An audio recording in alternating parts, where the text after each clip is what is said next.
にちは、アーチーです。よろしくお願いします。こんにちは、トマト大好きキリタンです。よろしくお願いします。前回まで変わらないもの、ゲームデザインを見てきました。今回は少しだけ変化するもの、第1ラウンドを見ていきます。アズールはタイル配置がランダムです。なので、ラウンドが進むたびに変化が多くなる。そこで、20枚の変化しかない第1ラウンドを見ていくんですね。第1ラウンドでやらなければいけないことがあります。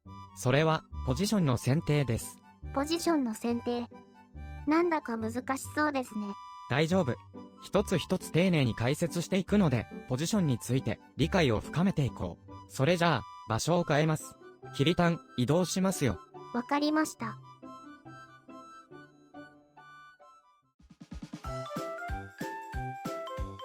バーチーさん、到着しました。それではキリタン、席についてください。はい、わかりました。なんだか、マヌエル一世がいないと寂しいですね。そうですね。視聴者様からの要望があれば、また登場するかもしれませんね。さて、ポジションについてですが、その前に知っておかなければならないことがあります。それは、壁のタイルを、どのように埋めるかです。なるほど。得点を得るためには、壁にタイルを置かなければならない。まずは、ゴールとなる壁の配置を考えて、それからポジションを考えるんですね。その通りです。キリタン、勝者平均の話を覚えてますか？もちろんです。勝者は、平均して行ボーナスを1行、列ボーナスを1から2列取ってますね。そうです。つまり壁には、行と列が1つ以上埋まるように配置しています。キリタン、資料を出しますので、黒板から離れてください。了解しました。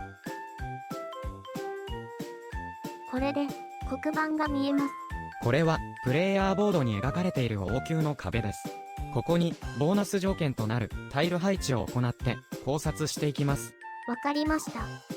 よろしくお願いします。まずはこちらから、2列型です。必要タイル数は30枚、得点は繋がった分とボーナス点合わせて28点以上です。多人数戦で、列ボーナスの強さを実感した人が、2人戦でも採用している感じです。そうですね。ただ、多人数戦と違い2人戦は、タイル数が少ない。5ラウンドで、100枚のタイルを2人で取り合うので、1人当たり50枚。しかも、縦につなげるためには、決まった色を集めなければならない。そうですね。タイル数の割に完成が難しいですね。そして、2列型が弱い明確な理由があります。それは、横のつながりがないことです。1行揃えることがゲーム終了条件ですし、自分で終わらせられないのは辛いですね。なのでこの2列型、BGA の0と500未満である競合までは見かけますが、それ以上のエキスパート、マスターになると採用している人はほとんどいませんね。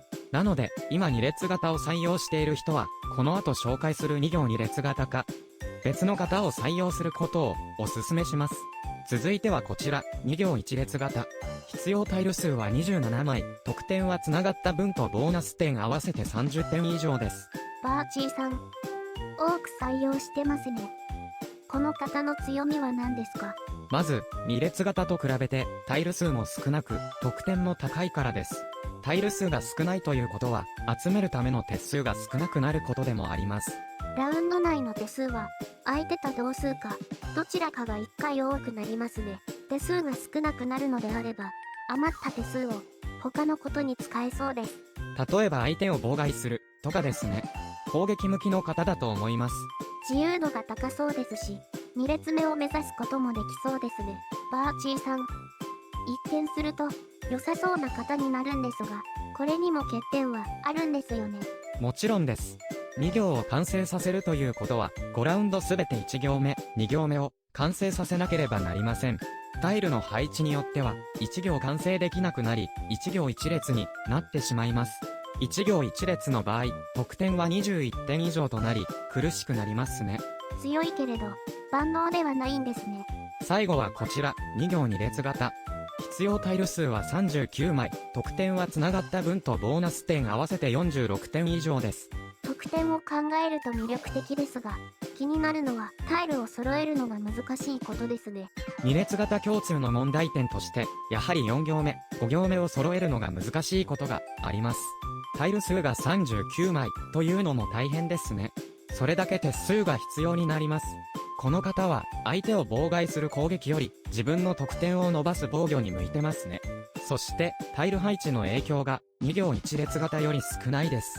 この方の場合、例えば1行完成できなくて1行2列になっても、得点は35点以上です。これは、2行1列型の30点以上より高いです。わかりました。この方も強いですね。ただ、完成させるまでが大変ですね。2列型より、さらにタイル数が必要ですし。このため、さらに緻密なタイル管理が必要になります。ちなみに、最初から、1行2列型を目指す、というのはあるんですか？実は、BGA ではあまり見かけません。これには、理由があると考えてます。キリタン、アズールで最も出やすい皿の上のタイル配置は、はい、皿の上に、各色が1枚ずつ、もしくは、1色が、2枚で他が1枚ですね。つまり、1行目と2行目は一手で配置できる可能性が高い。タイルが横に繋いでも得点できることを考えると、最初から構想として外すのは良くないでしょう。あらかじめ2行目を外すのではなく、あくまで2行を目指した方がいいんですね。その通り。1行2列は2行2列型を目指したけど、完成できなかった時になる場合かと。それでも、2行1列型の30点以上より得点が高いんですね。なので、2行2列型を目指して、行化列、どちらかしか配置できない場合は、列の完成を目指した方が、得点が伸びます。わかりました。ここまでの話をまとめますと、最終的には、2行1列型、もしくは、2行2列型を目指してタイルを集めれば良いんですね。その通り。あとは、実際にやってみて、自分の合う方を採用すれば良いですね。2行1列型は、行を重視で、2行2列型は、列を重視して立ち回ってください。わかりました。目指すべき方がイメージできました。それでは、ポジションについて考察します。行は、置きやすい1行目、2行目を置けば良いので、各列の特徴を見ていきます。右から数えて1から5とします。まずは1列目ポジション。最初からこれを狙うのはやめた方が良いですね。やめた方がいいって、どういうことですか？横に繋いで得点が伸ばす場合、2列目にタイルを置かなければなりません。例えば2列目ポジションの場合、横に繋ぐには1列目、3列目両方可能です。1列目ポジションの場合、タイル配置が限定されてしまい、得点が伸びにくいですね。なるほど、わかりました。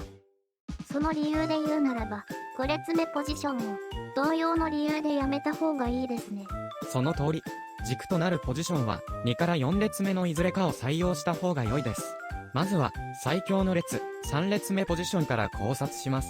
中央に位置しているからわかる通り、横に繋いで得点を伸ばしやすいです。例えば、第2ラウンドで、タイルを4列目に置いて繋いでも、第3ラウンドでは、2列目、5列目に置いて繋ぐことができますね。横にタイルを繋げるのが、2箇所あるところが強いですね。あとは、4行目が白、5行目が黒なのも良いですね。ここは、第1から第3ラウンドにかけて完成させ、第4、第5ラウンドで1行目、2行目に置けば良い。確かに強いですね。もしかしたら、常に3列目ポジションを狙えば良いんでしょうか。タイル配置はランダムです。常に必要なタイルが来るとは限りませんよ。そうでしたね。他のポジションについてもお願いします。続いては、こちら、4列目ポジションです。相手が先行で3列目ポジションを狙った場合、対抗策として有効です。対抗って、具体的にどうすればいいですか？3列目ポジションは、4行目が白、5行目が黒ですね。第1ラウンドで完成が難しいタイルですが、4列目ポジションは4行目が黒で1枚少なく、完成し、白については、青の左隣なので、第2ラウンドで、白2を2行目に置いて、得点を伸ばしつつ、相手の完成を阻止できます。わかりました。赤の配置というのはどういうことですか？4列目ポジションの5行目は赤。大々の右隣なので、第2ラウンド以降に得点が伸びにくいですね。確かに、赤は、1行目、2行目ともに中央にありますね。第2ラウンド以降、5行目に置くか悩みます。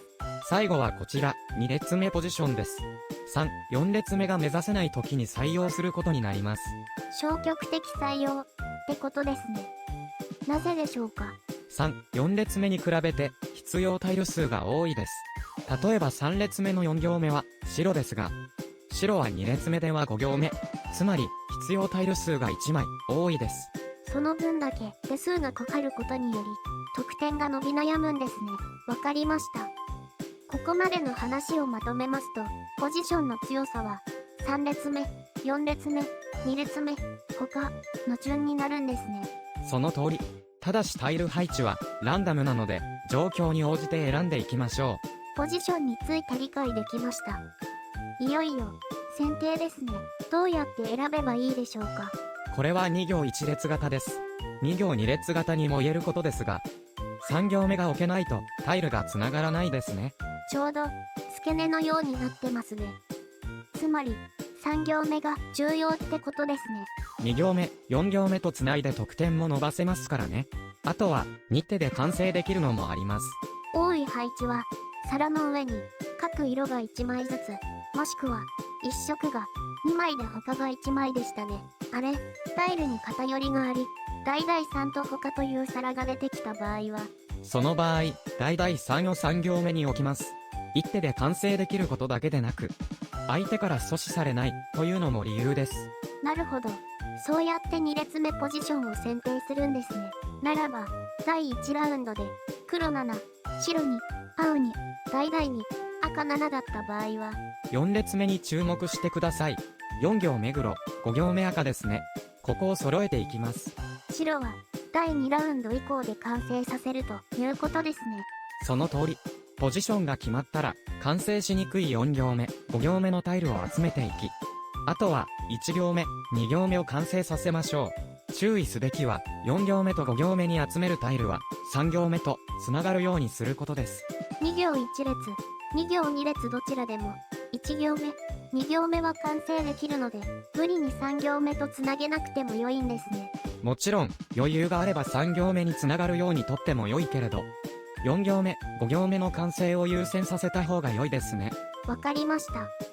これで、第1ラウンドの年回りが理解できました。早速ですが、第1ラウンドをプレイしてみたいんですけど、よろしいですか？キリタン、今日は遅くなりましたので、また後日にしましょう。わかりました。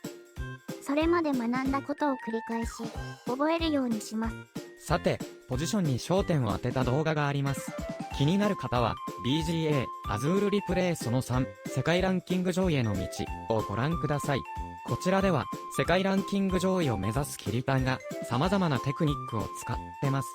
3列目ポジションの強みや、4列目ポジションの急所がわかります。キリタン、遅くなりましたので戻りますよ。わかりました。バーチーさん、ありがとうございました。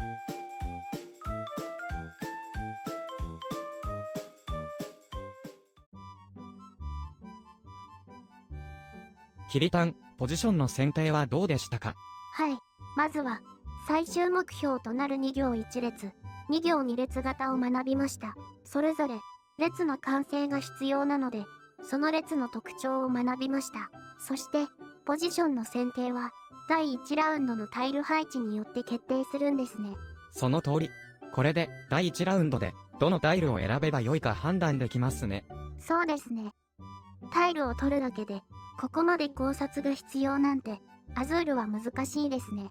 これだけ単純なルールに深い思考を必要とする。これが、アズールの魅力です。それと、第1ラウンドは、まだ簡単な方ですよ。これから、さらに考察が必要になってきます。第2ラウンド以降は、相手のボードにも気をつけなければならないですし、バーチーさん、しっかりと教えてください。大丈夫です。この動画は、アズール戦略の決定版ですから、視聴者の皆様、わかりにくいところがございましたら、コメントで教えてください。それと、応援コメントもありがとうございます。励みになります。これからも、アズール上達に役立つ情報を提供していきます。よろしければ、チャンネル登録、高評価をお願いします。右下のボタンでできます。ありがとう、キリタン。ご褒美です。トマトだ。トマト大好き。キリタンも喜んだところで、視聴者の皆さん、ご視聴、ありがとうございました。